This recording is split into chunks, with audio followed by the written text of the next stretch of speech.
भारत और नेपाल के बीच border dispute हमेशा से एक बेहद संवेदनशील मुद्दा रहा है। नेपाल का कोई भी नेता हो, वो अपनी घरेलू राजनीति चमकाने के लिए भारत पर जमीन कब्जाने का आरोप लगाता है, लेकिन इससे भी एक हाथ आगे जाकर पीएम बालेन शाह ने अपनी बात को रखा है और नेपाल को अपने आप एक्सपोज करने की उन्होंने ये कहें कि हिमाकत की है। लेकिन कल नेपाल के संसद में जो कुछ हुआ उसकी कल्पना खुद नेपाल के लोगों ने भी नहीं कही थी। नेपाल के प्रधानमंत्री बालेन शाह ने संसद के पटल से एक ऐसा बयान दे दिया जिसने खुद नेपाल सरकार को बैकफुट पर ला दिया है। पीएम बालेन शाह ने खुलेआम कबूल कर लिया कि सिर्फ भारत ने नेपाल की जमीन पर कब्जा नहीं किया, बल्कि नेपाल ने भी भारत की जमीन पर कई जगहों पर अवैध कब्जा कर रखा है। इस बयान के आते ही नेपाल की संसद में विपक्ष ने उनके इस्तीफे की मांग कर दी। बात इतनी बिगड़ गई कि कुछ ही घंटों के भीतर नेपाल के विदेश मंत्रालय को आधी रात को इमरजेंसी सफाई जारी करनी पड़ी। आगे इस वीडियो में हम समझेंगे कि आखिर बालेन शाह ने यह सब क्यों कहा है, इसके पीछे क्या मंशा है। इस बयान के बाद नेपाल के पीएम कैसे अपने ही देश में घिर गए और फिर नेपाल सरकार को क्या कुछ सफाई देनी पड़ी। हम समझेंगे कि भारत और नेपाल के बीच के ये लिपुलेख विवाद क्या है, क्यों इस 210 साल पुराने विवाद में अब ब्रिटेन यानी इंग्लैंड की एंट्री हो गई है और साल 2026 में शुरू हो रही कैलाश मानसरोवर यात्रा से इसका कनेक्शन क्या है, यह भी आपको बताएंगे। आइए पूरी खबर को विस्तार से समझते हैं। रविवार 31 मई 2026 की दोपहर मार्च में हुए चुनावों के बाद प्रधानमंत्री बने 35 साल के युवा नेता बालेन शाह पहली बार संसद में सांसदों के सवालों का जवाब दे रहे थे।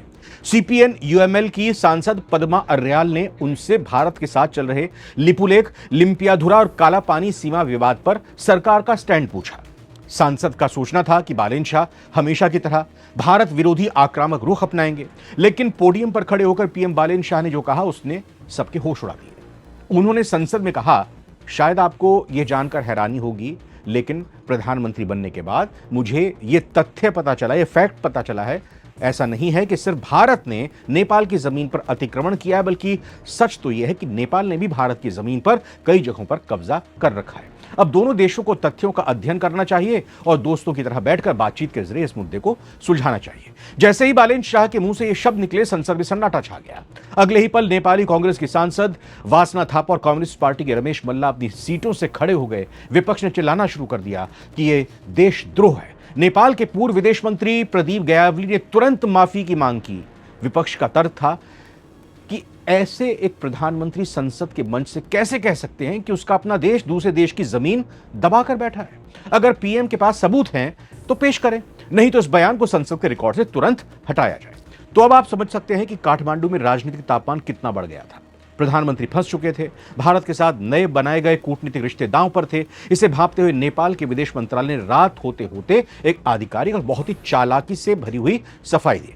नेपाल विदेश मंत्रालय ने कहा कि प्रधानमंत्री के बयान का गलत मतलब निकाला गया है। पीएम का मतलब आधिकारिक या सैन्य कब्जे से नहीं। मंत्रालय ने इसे क्रॉस बॉर्डर ऑक्यूपेशन और 10 गजा का मामला बताया। अब ये 10 गजा क्या है, आइए इसे आसान भाषा में समझते हैं। भारत और नेपाल की सीमा पर एक निश्चित दूरी, लगभग 10 गज की चौड़ाई वाली पट्टी को 10 गजा या नो मैंस लैंड कहा जाता है। यहां किसी भी देश के नागरिक को घर बनाने या खेती करने की इजाजत नहीं होती। पिछले कई दशकों में नदी के बहाव, बाढ़ और देखरेख की कमी के कारण सीमा पर लगे हुए कई पिलर्स टूट गए या फिर वो गायब हो गए। चूंकि बॉर्डर खुला हुआ है दोनों देशों का, इसीलिए कई जगहों पर भारत की किसान गलती से नेपाल की तरफ खेती करने लगते हैं और नेपाल के किसान भारत की सीमा के भीतर आकर अपनी फसल बो देते हैं।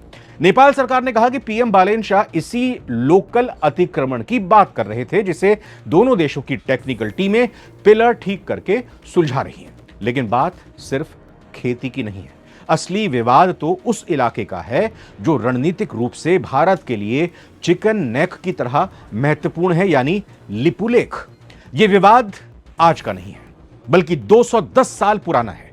यह पूरा विवाद 3 क्षेत्रों को लेकर है: काला पानी, लिपुलेख और लिम्पियाधुरा। यह इलाका भारत के उत्तराखंड राज्य के पिथौरागढ़ जिले का हिस्सा है, जो भारत, नेपाल और चीन या कहें कि तिब्बत के ट्राई जंक्शन पर मौजूद है। अब समझिए कि आखिर दोनों देशों के बीच लड़ाई की जड़ क्या है। इस पूरे विवाद की जड़ है काली नदी, जिसे महाकाली नदी भी कहते हैं। साल 1816 में ब्रिटिश ईस्ट इंडिया कंपनी और नेपाल के राजा के बीच एक संधि हुई थी, एग्रीमेंट हुआ, जिसे सुगौली की संधि, ट्रीटी ऑफ सुगौली कहा जाता है। इस संधि में तय हुआ कि काली नदी की पश्चिम का हिस्सा भारत यानी ब्रिटिश इंडिया का होगा और पूर्व का हिस्सा नेपाल का होगा। संधि में यह तो लिख दिया गया, लेकिन यह साफ नहीं किया गया कि काली नदी शुरू कहां से होती है।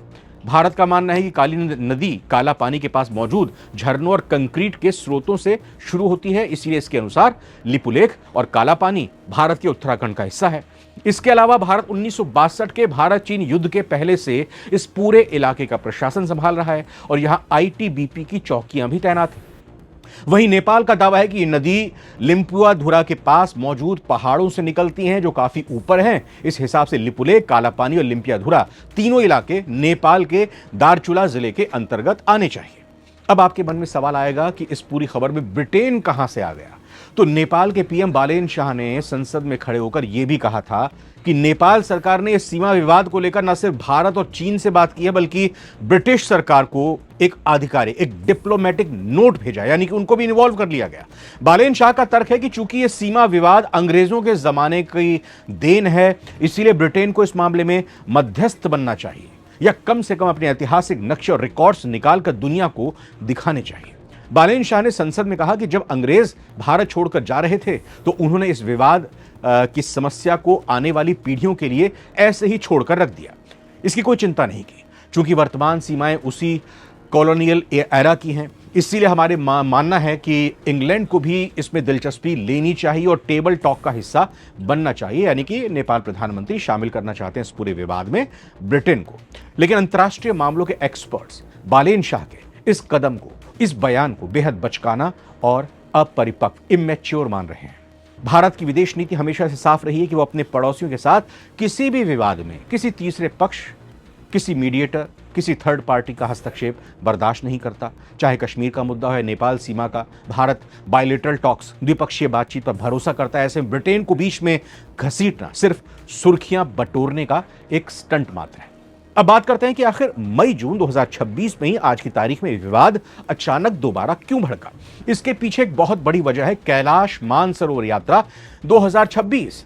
हाल ही में भारत और चीन के बीच राजनयिक संबंधों में थोड़ा सुधार हुआ, जो गलवान घाटी के विवाद के बाद ठंडे बस्ते में चले गए थे। साल 2026 में दोनों देशों ने सहमति जताई कि कैलाश मानसरोवर की पवित्र यात्रा को फिर से शुरू किया जाए और इस यात्रा के लिए भारत ने जो मुख्य रूट चुना है वो है उत्तराखंड का लिपुलेख दर्रा, लिपुलेख पास।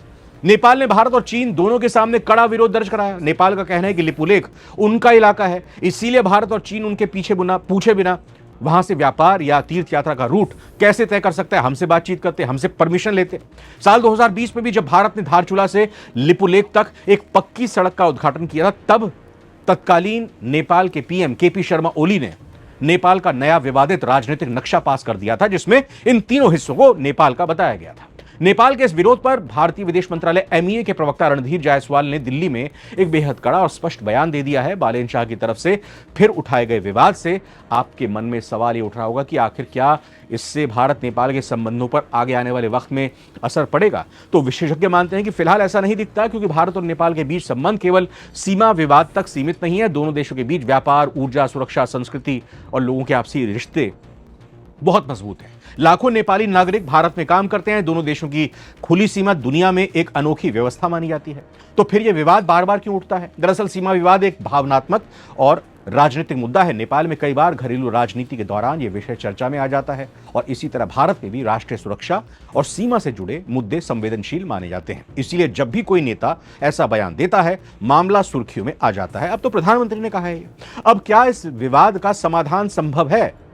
जी हां, विशेषज्ञों का कहना है कि समाधान केवल बातचीत से ही निकल सकता है। भारत और नेपाल के बीच संयुक्त सीमा आयोग और कूटनीतिक तंत्र पहले से मौजूद हैं। दोनों देश समय समय पर इस विषय पर चर्चा करते भी रहे हैं। इस तरह के बेवजह के बयान और मामले को उलझाते हैं। इसलिए उम्मीद की जाती है कि भविष्य में भी बातचीत के जरिए ही दोनों देशों के बीच रास्ता निकाला जाए और इसमें किसी तीसरे पक्ष की एंट्री ना हो। अब इस पूरे विवाद पर आपकी क्या राय है? क्या नेपाल के प्रधानमंत्री बालेन शाह का संसद में कबूल करना कि नेपाल ने भी भारतीय जमीन पर कब्जा किया है उनकी ईमानदारी है या उनकी कूटनीतिक नासमझी? क्या भारत को नेपाल के इस दावे को पूरी तरह खारिज कर देना चाहिए या बातचीत से ही इसका हल निकालना चाहिए? अपनी राय प्लीज नीचे कमेंट बॉक्स में तर्क के साथ जरूर दें। नमस्कार।